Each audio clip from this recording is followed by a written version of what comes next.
Alam natin kung gaano kaperwisyo ang lamok sa mga panahong mainit at tag-ulan. Kaya naman nakakatuwang isipin na may bagong mosquito killing agent na gawang Pinoy.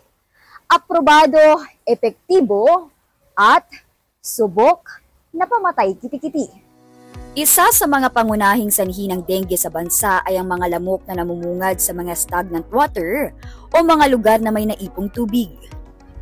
What we have is mosquito larva kasi yun yung program ng national government sa Department of Health.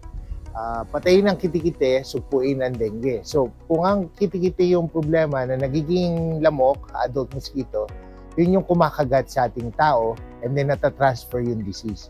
So doon siya nagsimula dahil kailangan ng government ng solution for anti-dengue through vector control. Ibig sabihin habang kitikiti pa lang, dapat patayin na ito bago pa maging lamok na nagdadala ng sakit. Ang good news, may locally made solution na. Isa sa mga ginagamit ngayon ay ang MYKL Kitikiti X, isang mosquito killing agent na subok na sa ilang lugar sa bansa. Tulad ng Region 6, Maynila, Baguio, Santa Rosa, Cabuyao at Calamba sa Laguna.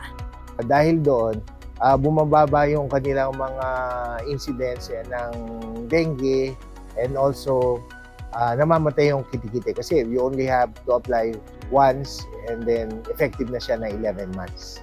Ang kagandahan pa dito sa invention ni Sir Lyle ay itong powder na ito, nakikita natin itong kulay puti, ay mineral based. So ibig sabihin niyan ay safe ito. Nabanggit niya nga kanina kahit na aksidenteng mapahid sa katawan, hindi ka magkakaroon ng allergy, hindi ka mangangati, at kahit pa aksidenteng mong matikman, tulad niyan, walang lasa, kaya safe at walang mangyayaring masama sa inyong kalusugan. Gamit lang ito ilalagay sa stagnant waters at kusa ng mamamatay ang kitikiti. Kapag wala ng kitikiti, wala nang magiging lamok, at kung wala ng lamok, kontrolado na ang dengue. This is 100% effective on larval mortality with 100% effectivity. And then it's 11 months effective. So you just have to apply that to stagnant water. And effective na po ito ng 100%. Patay po yung kitikiti dyan na 100%. Mahalaga ito dahil taon-taon ay may mga kaso ng dengue lalo na tuwing tag-ulan. Maraming komunidad ang walang sapat na sanitation at regular na fogging. Kaya mahalaga na may long-lasting na solusyon para sa tuloy-tuloy na proteksyon. We have one price policy all over the Philippines and even in other areas like LGUs, local chief executive, mayors, governors, those are the clients that we have. And also we're trying to target syempre Office of the President, which is PBBM, President Bongbong Marcos, to look onto this. So sana po magamit po ninyo ang gawang Pilipino, made in the Philippines, Filipino-made product. Kitikiti X po. Together, let us fight the bite.